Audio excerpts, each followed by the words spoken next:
What's up, everybody? Spencer McLaughlin, Ryan Winter with me on the show at Sports Chat 503. If you want to hit him up, um, Ryan, I've had you on the show many times. I will have you on countless times, especially once the season gets going. I hope this is the only time that we do a show like this one. No intro, no live reads, none of that today. We're just here to remember Spencer Webb, and that's not a phrase anybody expected to have to say or that anybody ever wants to say, and it's not. I was thinking, Ryan, and I know you probably were as well, about how to how to approach this, and the way I see it is, when you have something like this happen, the worst thing anybody can feel, anybody, is alone. And so, like, that's why I wanted to come on here and do this with you. And there are a number of people I could have reached out to, but wanted to bring in the wily veteran for something like this. Not trying to call you old Appreciate there. that. No, Yeah, it's all good.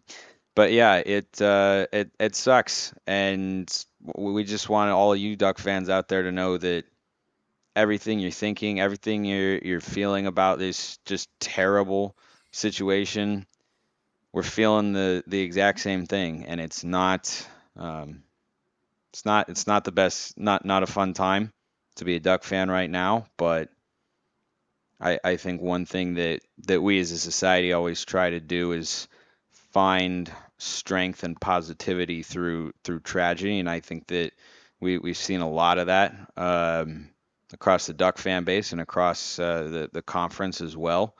But yeah, it's just we're just here to air it out, let you know you're not alone feeling things out there. If you want to talk to either of us, by all means, you know our Twitter handles by now. But a terrible situation. I'm sure you all know by now. Spencer Webb passed away earlier this week in a tragic hiking or diving accident, something of the sorts. Details not relevant there, but just kind of sent a shockwave through the Oregon fan base and through the community, and just it just would not have felt right, to go forward and act like it was business as usual and go back to talking about recruiting and conference realignment and the season, which is 50 days away or so, less than 50 days by the time you're listening to this. It just wouldn't have felt right. So I wanted to have you on, and yeah, just not a fun situation. No, it isn't. And you've gone through it. And again, thank you so much for having me on. Appreciate it. Everybody out there, Duck family, and everybody out there, the flock. Is it's a part of life. You have to deal with it. Nobody wants to hear these stories. They're absolutely tragic. And it's not the first time. Again, as the wily veteran, little history. When I was 9 years old, I was really growing up, was really close to the basketball program, probably closer to the basketball program than the football program. And we had a guy named Jesse Nash die. And I was 9 years old. I knew him. He was going into his junior year. He was a great player from Chicago and drowned in the Willamette River. And then Todd Doxey in 2008 had come up and was a part of a great recruiting class that we all know and well, and was a great player, part of that group, and died on the Mackenzie River. And so, when he right away when it happened, my son actually texted me. That's how I heard the news. And he said Spencer Webb died. I said, what? And he said, yeah, diving accident. Or he said something about something along those lines. And I said, Triangle Lake. First thing I said. And that area, Triangle Lake, is beautiful. My dad was there in the 70s. I was there in the 90s. My son will probably be there coming up in a couple of years. But, it's a tragedy. But, at the same time, these kind of things happen. And you can't fault him for, trying to risk doing things and having fun and going It's off. Their just an accident. life's about risk reward. Right. It's just an accident. And, but at the same time, his message is going to live on a long time. And I think his message is kind of embodied in what he's doing at the end, which is he's living his life and he's embracing the surroundings and he's being a part of the community. And he's, all the things that he was really kind of well versed in as an athlete, as a person in the community. The big thing about this for me is that Spencer was a guy, and Team Spencer is hurting right now for you having the same name. But Spencer's a guy who he'd been in Eugene long enough to really make an impact. And I think that's a really important thing to understand is, with this extra year of COVID and everything else that kind of went down during his time there, he made a real difference. And so he's going to be felt for a long time. It was not like the similar situation with Todd Doxey where he came up and got in that accident very quickly in his career. This is at the end of Spence's career at Oregon, and I think there's something to be said about that his impact and his legacy might live on a little bit longer and might be a little stronger. There's also, though, like you said, there's something natural about this that you have to kind of use this as an opportunity to grow and to see what's next. And I always kind of thought that was the big thing from me, that a big takeaway from him was he was always focused on what's next. Like we can go in and talk about his story and where he came from and everything else, but he was always, I felt like, focused on the next thing. And the next thing for us is obviously to continue on with the Ducks, continue on focusing on, like you said, get back to talk about recruiting and the season, everything else. But it is important to kind of hit the brakes, talk about Spence a little bit, give some time, and then also kind of game plan and think about how are you going to keep his spirit alive? How are you going to keep his memory alive as a Duck fan base, as individuals who knew him, teammates, friends, family members, and how you gonna keep that thing going? I bought his merch right away. I know that those shirts, I bought some for my son. I bought one for myself. Those shirts are going to be very special to wear this year. Obviously, those will be something that people should try to buy up as much as they can, to support that. But it's a tragedy, and we just gotta move on through it and do things the way that I think he would honor. I thought John Canzano had a really nice piece writing about him, and the title of it was Spencer Webb's story deserved a better ending, which Mm-hmm.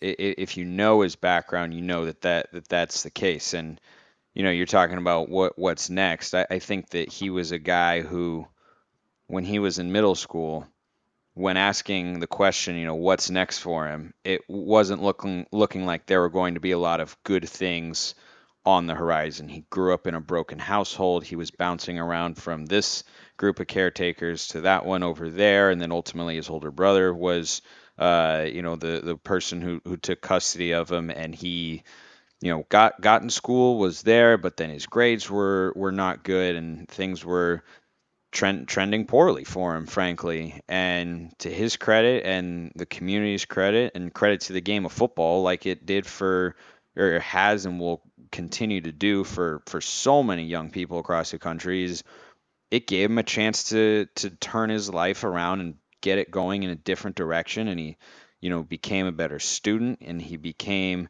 more involved in the community, and just was becoming a better version of himself, and became that. I mean, I think that, if you look into all the details, we don't have to go into them right now necessarily, but if you looked at his upbringing and said, yeah, by the time he graduates high school, he's going to be a four-star prospect with multiple Power Five football offers. That just wasn't something that seemed very likely.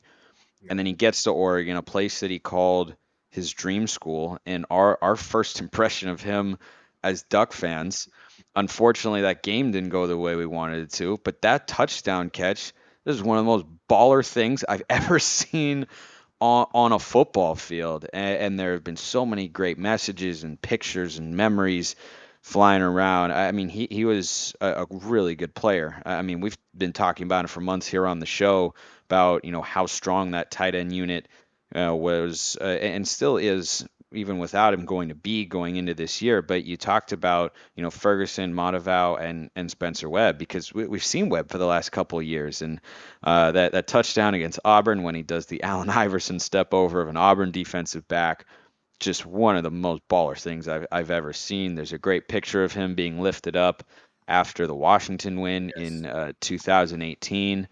Yes. He's had a lot of really great moments, and he was a great player. But the moments, or the things that I like seeing going around, are like the screenshot that Haley Cruz Mitchell put out, a former Oregon softball player who was an outstanding player, and it was this message from Spencer, and he was I didn't see the first. I don't think she put out the message that she had sent him previously, but it looked like he was talking to her about kind of entering the public sphere or entering the spotlight a little bit, and it was just this long and really heartfelt and thoughtful message, and for him to send that to somebody who I don't think they were super close friends. I think they were acquaintances because they're Right. both University of Oregon athletes. But I mean Right. that's the sort of person that the football team is losing, and all the guys are tweeting out. Obviously, they're just crushed. It's terrible, and I played team sports my entire life. I can't imagine what that would be like. I just I have no idea. I'm thankful I never had to go through something like that. Um, it's something I'm sure these guys will come together around and fight that much harder for. But I mean, that's just a tough. Those are the sorts of messages you don't want to deliver as a coach, that you don't want to hear as a player, and that you don't want to have to respond to as a team. And now this Oregon team has to, and that's not an easy place to be. And when you lose a guy who is just so vibrant, just so he just looked in every picture you look at him, he just looked like he was smiling all the time, like he kind of had an appreciation of how far he'd come in his life. And he was looking around at the moments he was experiencing at Autzen and at other stadiums and going like, man, how awesome is this? Oh, Like I like look at where I am, look where I could go, and it's really really sad that he got to write several really great chapters of his life after a tough beginning, and that this is the final one is not what he deserved, because I think we all would have loved to see what that next chapter might have been for him. yeah. And not to promote my brand or whatever, but I had him on. He did a fantastic interview. I just let him Yeah. talk. He was about almost an hour long, where he's just chatting, and we went through the whole story, talking about him at Dixon, talking about him going to Christian Brothers. I went to LaSalle, so that's all part of LaSalle community, the Christian Brothers, LaSallians, all that. And he said that when he went to Christian Brothers, that there was just a different level of focus and a different level of desire, and that people wanted it more. There were higher expectations there than he felt in the public school. And he said he just went with it. He didn't really know what to expect. He said he probably wouldn't have been there without football. He said he probably wasn't going to be there with his grades or whatever, but he understood that the football got him there, and then he had to keep himself there. He had to make something out of it. The football opened the door for him, but then he had to do something with it. Um, he really breaks down the Auburn play. He goes through the entire thing, and like I said, it's a good listen if you're watching on YouTube or whatever. Um, he talks about how he's a backup that week and how he is behind Jalen Red. Jalen Red starts cramping; his hands start cramping in that game, and and he's looking over at Coach. Coach is finally like, "Well, I guess you're in, dude. Go." And then he knew a certain amount of the plays, but on that specific play, he ran the wrong route. And he thought it was a running play, and he's blocking, and all of a sudden he's downfield blocking, and all of a sudden he hears the crowd going wild. And he thinks to himself, well, maybe Justin's scrambling. So he goes and just gets open, runs basically a route, gets open, is just an athlete, makes a play. And he says he kind of just blacked out. He said his whole life kind of flashed before his eyes, like everything from Dixon all the way to that point all happened. Here he is in, this gigantic stadium with all these lights on him and making a play. And he didn't even really realize that he had stepped over the guy. He literally, he said at that moment, he kind of blacked out. Guys jumped on him and were celebrating with him, and they were yelling, "Do you realize what you just did? And he was just like, what? I just on to the next play. You're in again. Go. You're on special teams. He was that guy. He had to run. He said right after that play, he had to go run special teams or whatever. So it just kind of shows his mentality that he was just like willing to do whatever the coaches asked him to do. Came in as a tight end, went to wide receiver when they had all the injuries that year with wide receiver. Remember that group? That was the year that Micah got hurt right away. That was the year that all those other guys got hurt. And there was really, really short and they put him because he was kind of the new guy in the tight end room, the lightest guy, the guy that felt like he could kind of cross over. You know, if he lost 20 pounds, he could be a wide receiver. If he gained 20 pounds, he can be a tight end, which they asked him to do, and he kind of did both ways. Um, just an incredible team guy. You know, like you said, he's always smiling. When he wasn't smiling, it was a character. He was like putting on a show. It was like, he was mean mugging. He was like, it was a part of the deal. Like he understood the assignment like every single day, and was beloved by guys. Also, you know, was a guy who, you know, was just everybody who was in his life came out in an outpouring and all said positive things. Everywhere he went, everybody who he interacted with. And I think like at the end of the day, if you could put something on your gravestone or put something in your obituary that is meaningful, it's that people liked you. Where you went around, when people appreciated your personality. And everybody is obviously different, but Spencer has such a unique personality. He interacted with a variety of different groups. I said on my thing, you know, he could be in cowboy gear at a cowboy show, country show one day, in full rap gear with the rap show the next day. He could be Democrat to Republican. The guy was like very, very well versed. He was like a social chameleon. And that's because of the hardship that he grew up with. His like I said on my other thing, I said, you know, it's so frustrating when you have these deaths because, you know, they say only the good die young. Well, you got a bunch of people who, you know, you have stories of they're passing away, and every death is tragic. Of course, every death is tragic. But there are some people who, you know, they're just doing the wrong thing, whether they're in the wrong path or whatever the case may be. Spence wasn't. He had learned his path, and he had learned from his path and put him on a perfect trajectory going forward. The guy was primed to be successful wherever he went. He was going to be awesome. I mean, he would have been a great educator. He was good with kids. He would have been a great youth coach. He was great with the guys. Like he could be at a football camp and the kids will all be running around him. He's carrying them around with them and stuff. I mean, he's that kind of kid. And you know, my favorite athlete of all time growing up was Babe Ruth. And Babe Ruth, one of the reasons why I loved Babe Ruth so much was because he grew up the hoodlum. He grew up the kid who needed to go to reform school. At a reform school, they said, you should play baseball. Oh, really? Okay. How do you do that? You swing this bat. Okay, cool. Goes on to become like the biggest star in the country. Like Michael Jordan of his era, or even bigger at that time, maybe. I don't even know, right? And so there's something to be said about the storyline that Spencer had, coming from where he came from, each step of the way, progressing. Here he is, a freshman on the stage, and he gets this huge Auburn catch. I actually think the greatest play that he made, or one of the best plays that I thought he made, was in that first drive of the Washington game that year up in Seattle. He has that first touchdown. Yep. And it was like, dude, we needed that score so bad up there. Great snag And in traffic too.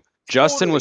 Justin was threading that needle on the Oh, RPO. He made that look like a really easy catch, but right. that ball is coming out at a million Dude, miles an hour. the cannon. He had such great hands. Dude, and to Man, catch he the made ball that from stuff look Herb, so easy. because Herbert is just laser beaming that thing in there. Yeah, and you know, it's just one of those deals where it's like only the good die young, and he's one of those guys. It's going to really galvanize the team. It's going to do something for this team very special. We saw it the year where we had the death in Washington State. We saw it with the two deaths with Utah. Teams galvanize, teams come together with these moments. It's a shockwave across the community. No one wants to see this happen. No one is in any way, shape, or form better for these moments. But in some way, shape, or form, it can really do something for a team. It puts an extra weight on the shoulders. It puts an extra importance on the season. And it really puts an extra importance on life and just understanding what it is every single moment of every single day and how special it is. And sometimes we lose focus of that. And these are the moments that kind of bring us back to center. Yeah, and it's a great point that you make right there about go out and enjoy it. Whatever you're doing, make the most of it.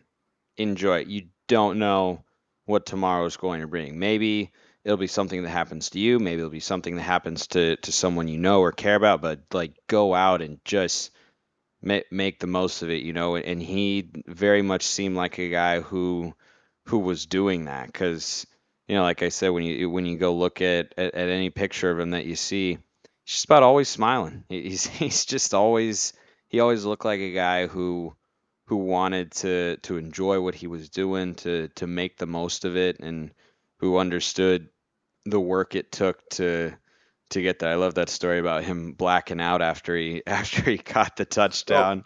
and then he went on and said that his phone was, he went to at halftime and his phone was dead. And he was like, that's weird. I don't know, because he had power before. So he charges it during halftime. He comes back after the game and it's just blowing up. It won't stop. It's just like call after call after call. He's on ESPN. He's on the highlight reel. He's on everywhere. And again, this is a kid who, from his perspective, shouldn't be there. He did everything he could do to get there. He did the right thing by getting there. But when he looks back at it and looks around the room, he's like, dude, I'm the ugly duckling here. I'm the odd man out. I'm the one who came up the way I came up. Nobody knows my story. And that was another thing he told me that was really impressive to me. Was he said that there was a time when, you know, he kind of, when he went to Christian Brothers, he was kind of trying to start a new life, almost a new identity. And he said that there was a story that was written about him where this reporter had kind of exposed his real story. And he said at that moment, he kind of couldn't run from it anymore. He couldn't hide from it. He had to embrace it. And it almost was like he used that as almost like a character. Like that was like that story became bigger. That was almost in a weird kind of a psychological Sigmund Freud id and the ego and all that sort of thing, where, you know, he had kind of separated himself from the character of who Spencer Webb was. Who is he actually? Because he had grown past that original person. He had that original storyline of the broken home and everything else. He had grown past that to a next level, but he's still going to carry that with him. Obviously, that's still his story. And so to kind of embrace that, and that's why I also said on my little tribute on my channel that, you know, he almost will go down as like a martyr for kids in that same situation where, you know, if you have a situation where you feel like you have it rough and maybe this is your only outlet, look at the story of this guy. Look at the story of the other people who made it. I think that's also why the Ruth story was such a big deal across the country in the Depression. All these other kids who, you know, because Ruth, you know, his playing career ends right as the Great Depression starts. The myth of Babe Ruth, the legacy of Babe Ruth. Michael Jordan right now is more popular than he was when he played. How is that even possible? Because of the myth. Because we've embraced the story, we've hyped the thing up. We continue to blow into that balloon. You know, and LeBron James, like, you know, he's at the Drew League today. He's still playing, but in a couple of years he won't be. And all of a sudden we're going to start building statues and all this sort of stuff and build up this whole thing. And, you know, I hope they do something remarkable with Spence because he has an opportunity to kind of, I don't know what they'll do there. I don't know what but I would love to see some sort of dedication somewhere at the football facility of some type, because, you know, his era, you know, he represented something here. He represented that Cristobal era. He was recruited by Taggart. He went through and stayed with Cristobal. He really became the guy who, you know, kind of embraced this whole changeover, this whole new identity of the Ducks, and to have him lost in this fashion, like Canzano nailed it. You know, Canzano, I don't have that much negativity toward him. He does a tough job. The guy who was there before him was Dwight James. He was my Little League baseball coach. I grew up with his son. It's a tough gig. It's a job where a lot of people don't like you. But Canzano nails the human interest stories. He's like, that's his niche. And he did a fantastic job trying to tell the story of Spence Webb because he Worth a deserves read. it. He deserves it. Spencer deserves this. And he deserves the outpouring. He deserves moment of silence at Autzen. He deserves a real tribute this year. And, you know, maybe even do something like I thought of, wouldn't it be cool to do like a spider web jersey where you have like the web on the shoulder pads, right? Yeah. Because you've always done the shoulder pad thing where there's the wings or the, you know, wouldn't it be cool if you did the web, you know, and obviously they'll put the 4 sticker on the helmets or however they're going to do that. But, he wore 4 in high school. He finally got to wear 4. He didn't even get to play the year in it. It's heartbreaking, and Yeah. I know for a fact that the team will no one is better for this, but the team will galvanize and they'll use this as motivation for sure. Yeah, it's a tough spot to be in, and it's one where I think you kind of are going to find out in a sense, just how tight that brotherhood is, and I think it's really really close with these guys. I mean, everybody says it, and I think everybody means it. And these are the moments where it becomes real, where I'll talk about, oh, like this is my second family, these are my brothers. This is when you need those people, because you need the people at home too, your mom, your dad, brother, sister, whoever, to kind of help you through it on an individual level. But going to practice every day, going to the weight room every day, and not having him there, that's where you need the guy next to you who can pick you up and say, "Hey, I know you're feeling down, but what would Spence tell you to do? He'd Right. tell you to get in there, give it some extra reps, give it your all, and give it your max effort." And I think they're gonna do just that. And it's just a terrible thing to have to deal with. You can have um, nice moments that come as a result of it, but it's certainly not the way that you'd like to have that feeling of galvanization amongst the team. Right. I I, think we'll cut it there today. Ryan, you can but finish with one last just thing. one, yeah, one. I would also say, if you're interested to reach out to people, if you like doing that on social media or whatever, there's some guys that are like we're really close to him. Isaiah Crocker, same area, same grew up in the same sort of situation. Steve Stevens, fourth.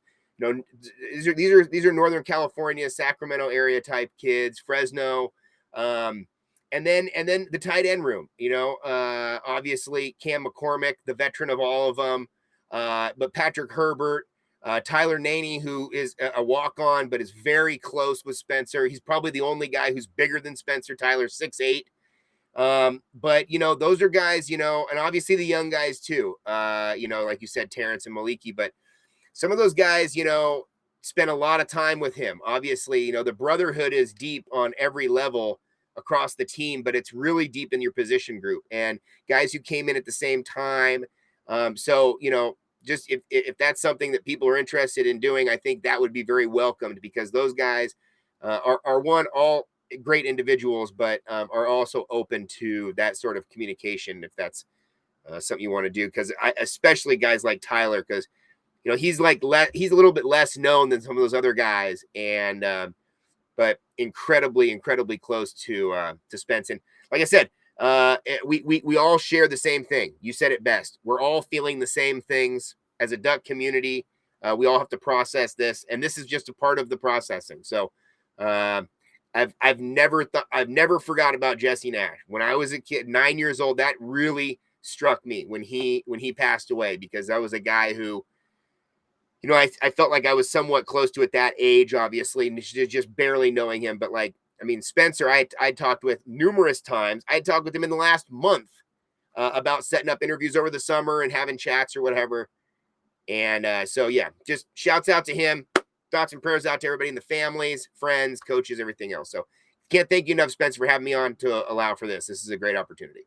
Yeah, thanks for coming on, Ryan. Thank you all Duck fans for being a part of the show.